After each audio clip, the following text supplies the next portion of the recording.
छत्रपती संभाजीनगर इथं जगातील सर्वात कमी वयाची भविष्यकार म्हणून ओळख मिळवलेल्या कुमारी गौरी गजेंद्र वाढोणकर हिचा उत्साहात सत्कार करण्यात आलाय। टॅरो कार्ड, अंकशास्त्र, रेकी आणि हिलिंग क्षेत्रात तिच्या उल्लेखनीय कार्याची दखल घेत वर्ल्ड बुक ऑफ रेकॉर्डमध्ये तिची नोंद झाली आहे। या कार्यक्रमात गौरीसह डॉक्टर राजेंद्र वाढोणकर यांनाही आंतरराष्ट्रीय स्तरावर डॉक्टरेट पदवी मिळाल्याबद्दल गौरवण्यात आले। मान्यवरांच्या उपस्थितीत पार पडलेल्या समारंभात मोठ्या संख्येने नागरिकांनी उपस्थित राहून तिचं कौतुक केलंय। गौरीच्या या यशामुळे तरुणांमध्ये प्रेरणा निर्माण होत असून तिच्या उज्ज्वल भविष्यासाठी सर्व स्तरातून शुभेच्छा दिल्या जात आहेत। या बातमीचा आढावा घेतलाय प्रतिनिधी माधव खिल्लारे यांनी। पीपल्स कॉलेज नांदेड इथं जागतिक महिला दिनाचे औचित्य साधत पीपल्स कॉलेज नांदेड आणि राष्ट्र सेविका समितीच्या विद्यमाने आयोजित करण्यात आलेला कार्यक्रम काही विद्यार्थी संघटना आणि विद्यार्थ्यांच्या विरोधामुळे रद्द करण्यात आला। या कार्यक्रमाला सहाय्यक विद्यार्थी आंदोलन, वंचित बहुजन आघाडी, रिपब्लिकन विद्यार्थी सेना आणि SFI या संघटनांनी तीव्र विरोध दर्शवला।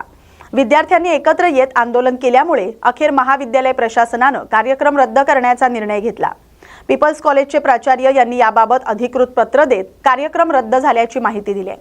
तसंच भविष्यात महाविद्यालयात RSSशी संबंधित कार्यक्रम होणार नाहीत असंही त्यांनी स्पष्ट केलंय। या घटनेमुळे परिसरात काही काळ तणावाचं वातावरण निर्माण झालं होतं। या बातमीचा आढावा घेतलाय प्रतिनिधी मोहम्मद रफिक यांनी। या तर सगळ्यात पहिले तर याला आमचा विरोध आहे आणि आता आम्ही निषेध केला आणि उधळून लावलंय। हे जिथला जे भानेगावकर आहे इथला प्राध्यापक त्याने तर सर्वात प्रथम परमिशन देऊच नाही। RSS ही संस्था रजिस्टर नाही आणि ही संस्था विरोधी आहे आणि आतंकवादी पैदा करणारी संस्था आहे आणि या संस्थेला या अशा कॉलेजमध्ये अशा सुंदर कॉलेजमध्ये असा मूर्खपणा करून यांनी नालायकपणा केला होता की आम्ही उधळून करण्याचं वंचित बहुजन आघाडीतर्फे, समन्वय विद्यार्थी आंदोलनातर्फे, सर्व युवा आघाडीतर्फे, SFI तर्फे आम्ही या सगळ्या याचं षडयंत्र उधळून लावलं आणि त्यांच्याकडून आम्ही हे त्यांचा माफीनामा घेतलाय कॉलेजतर्फे, त्यांच्या प्राध्यापकातर्फे आणि त्यांची माफीनाम्याची ही प्रत त्यांनी दिलेली आहे। प्राचार्य भानेगावकरने दिलेली आहे। आम्ही एक तास झाले इथं आंदोलनाला बसलो होतो आणि आमचं आंदोलन यशस्वी झालं आणि हा कार्यक्रम आम्ही उधळून लावला। मुळामध्ये हे कॉलेज जर पाहिलं तर पुरोगामी विचाराचं, समाजवादी विचाराचं, आंबेडकरी विचाराला जोपासणारे कॉलेज आहे।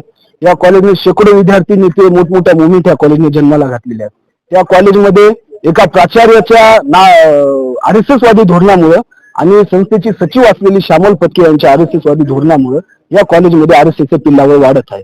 मुळामध्ये पाहिलं तर कुठल्याही शैक्षणिक संकुलामध्ये कुठलीच अशी विषारी संघटना नसली पाहिजे। इथे विद्यार्थ्याला शिक्षण मिळालं पाहिजे आणि फक्त शिक्षण मिळालं पाहिजे। तिथे जर असे कॉलेजच्या बॅनरवरती जर एका विशिष्ट संघटनेचे कार्यक्रम होत असतील तर कुठल्याच गोष्टीमध्ये आंबेडकरवादी सहन करणार नाही। आणि भविष्यामध्ये जर प्राचार्याला वाटलं किंवा श्यामल पत्की यांना वाटलं की आपण असे कार्यक्रम आपल्या संस्थेच्या अंतर्गत होऊ तर मग त्याचे परिणाम त्याला वाईट भोगावे लागतील। कारण आम्ही हातावरती पोट असलेले लोक आहोत। अशा विषारी पिल्लावळीला ज्या कॉलेजने आम्हाला घडवलं त्या कॉलेजमध्ये वाढवू देणार नाही आणि प्रयत्न केला तर मग त्याचा अंजामही वाईट त्याला भोगावं लागणार। प्राचार्यानं आज काय म्हणलं कार्यक्रम? प्राचार्य आले, प्राचार्य मुळामध्ये पाहिलं तर त्याचं पिंडच RSSचं आहे। ते भानावर त्याला आम्ही आणलं, भानेगावकर त्याचं नाव आहे, त्याला आम्ही भानावर आणलं आणि म्हणलं की तुमचं भान आमच्या कॉलेजमध्ये विसरून जाऊ नका। तुमची विचारधारा कॉलेजच्या गेटाच्या बाहेर ठेवा। जे काय तुम्हाला करायचं असेल करा, हिंदू राष्ट्र करा, अजून कोणता झंडू राष्ट्र करा, त्याचा आम्हाला विरोध नाही। परंतु ही कॉलेज प्रिमायसेस हे जे काय कॉलेजचं परिसर आहे हे स्वामी रामानंद तीर्थचा नरवर कुरण करायचं आहे। एकदम पुरोगामी विचाराचं दत्ता भगत सारख्या पुरोगामी विचाराच्या माणसं इथून घडलेलं आहे। इथे त्यांनी प्राचार्य पद भूषवलेलं आहे। त्या प्राचार्य पदाला कालिमा लावण्याचं काम भानेगावकर करत आहे। दत्ता भगत असेल, कुरणकर साहेब असतील, याच्या वैचारिक जे काय अधिष्ठान होतं या कॉलेजला त्याला मातीत मिळवण्याचं काम भानेगावकर करत आहे। मुळामध्ये संस्था चालकांनी व्यंकटेश काब्दे सरांनी अशा प्राचार्याला हटवलं पाहिजे आणि एखादा चांगला पुरोगामी विचाराचा कार्यकर्ता या प्राध्यापक या कॉलेजचा प्राचार्य बनवला पाहिजे। ठीक, धन्यवाद। आज राष्ट्रीय स्वयंसेवक महिला संघटनेचा इथे एक कार्यक्रम राबवण्यात आला येणार होता, पण आम्ही काही संघटना एकत्रित मिळून समेक विद्यार्थी आंदोलन असेल, वंचित बहुजन आघाडी आणि तसेच SFIच्या विद्यार्थी संघटनेकडून हा कार्यक्रम डावलून लावण्यात आलेला आहे। हा कार्यक्रम इथे शिक्षण घेण्यासाठी केवळ इथे विद्यार्थी येत नसतील तर समता आणि समानता या मूल्यांना घेऊन इथं विद्यार्थी शिक्षण घेत असतात. पण इथले प्राचार्य जे भानेगावकर आहेत त्याने इथे RSSचा कार्यक्रम राबवण्याचा प्रयत्न करत आहेत. गेल्या काही दिवसामध्ये सुद्धा इथे एक कार्यक्रम झाला होता. असे कार्यक्रम आम्ही येत्या काळात बिलकुलच करू देणार नाही. कारण का ही एक संघटना जे महिला संघटना स्वयंसेवक संघटना जी आहे ही RSSच्या विचारधारेला धरून चाललेली ही संघटना आहे. या मागचं कारण असं आहे की इथे येऊन विद्यार्थ्यांना धर्माधर्मात जाती जातीमध्ये भांडण लावण्याचा प्रयत्न ही संघटना करत आहे. म्हणून येत्या काळात असो किंवा कधी असो आम्ही असे कार्यक्रम इथे राबवले जाऊ देणार नाही. त्यासाठी आम्ही प्राचार्याकडून आज राजीनामा हे घेतलेला आहे, माफीनामा घेतलेला आहे.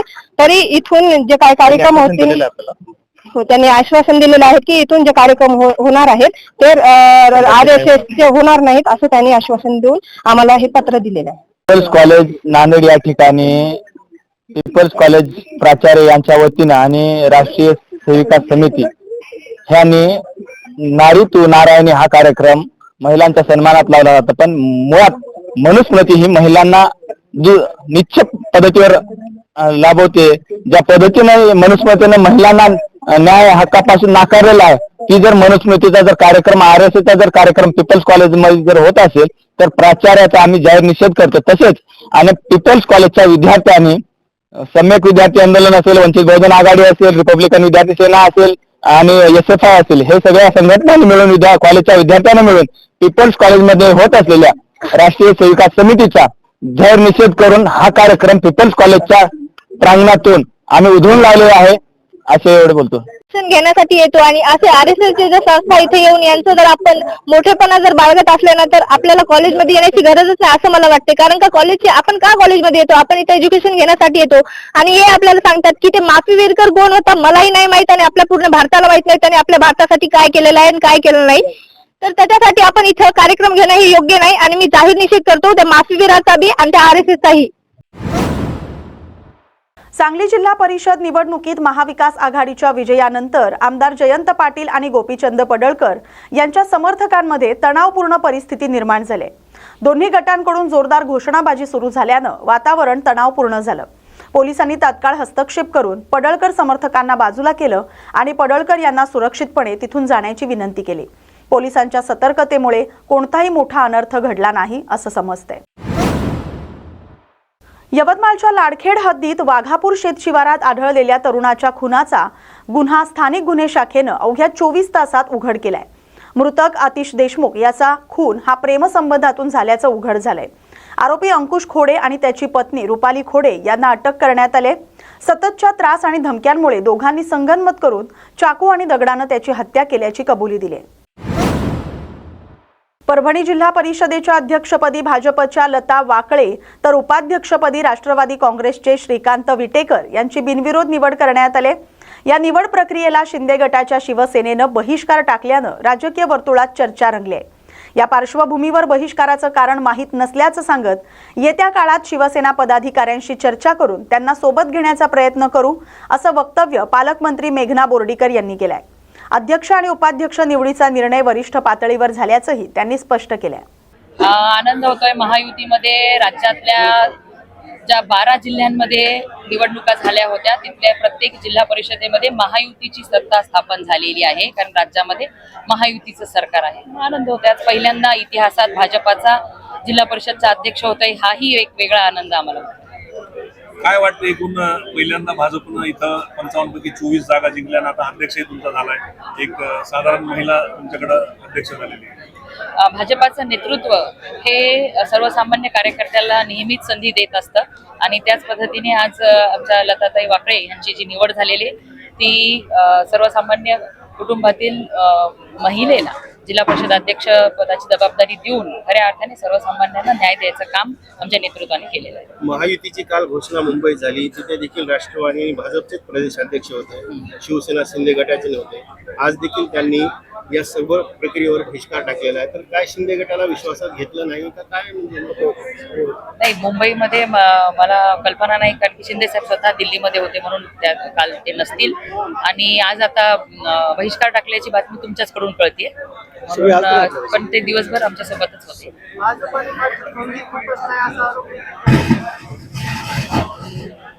बघा, महायुतीमध्ये सरकार स्थापन करण्याचा निर्णय हा वरिष्ठ पातळीवर झालेला आहे. मुख्यमंत्री आदरणीय देवेंद्र फडणवीस साहेब, उपमुख्यमंत्री आदरणीय एकनाथ शिंदे साहेब, उपमुख्यमंत्री आदरणीय सुनेत्राताई पवार यांच्या बैठकीनंतर हा निर्णय झालेला आहे. त्यामुळे तो निर्णय आम्हा सगळ्या कार्यकर्त्यांना मान्य आहे आणि त्या दृष्टीने आम्ही जिल्ह्यामध्ये पण आज इथे सत्ता स्थापन नाराज झालेल्या शिवसेनेच्या नेत्यांना आपण सोबत घेणार का? आम्ही नेहमीच महायुती आहे आमची, त्यामुळे शिवसेनेला आम्ही वेगळं काही समजत नाही आणि आतापर्यंत ते आमच्या सोबत होते आणि आता कशामुळे नाराज झालेले आम्ही त्यांच्याशी चर्चा करू. देसाईगंज नगर परिषदेच्या घनकचरा डम्पिंग यार्डमध्ये गुरुवारी अचानक आग लागली. मात्र नगर परिषदेच्या कर्मचाऱ्यांच्या तत्पर कारवाईमुळे हा मोठा अनर्थ टळलेला आहे. आग लागल्याची माहिती मिळताच कर्मचारी घटनास्थळी धावून गेले आणि आग आटोक्यात आणण्यात यश मिळवलं. प्राथमिक चौकशीत डम्पिंग वॉर्ड जवळील डांगे राईस मिलकडून आग लागल्याची शक्यता वर्तवण्यात येते.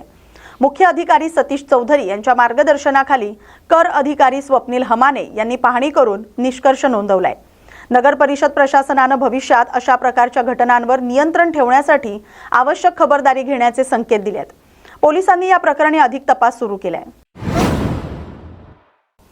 अकोल्यातून एक संतापजनक बातमी समोर येते. तेल्हारा येथील वैकुंठ धाम स्मशानभूमीत माणुसकीलाच काळीमा फासणारा संतापजनक प्रकार उघडकीस आलाय. अर्धवट जळालेल्या मानवी अवशेषांवर भटक्या कुत्र्यांनी ताव मारत असल्याचं हृदय पिळवटून टाकणारं दृश्य समोर आलंय. मृत व्यक्तीच्या नातेवाईकांना अस्थी मिळण्यापूर्वीच अवशेषांची अशी विटंबना होत असल्यानं नागरिकांमध्ये प्रचंड संताप उसळलाय.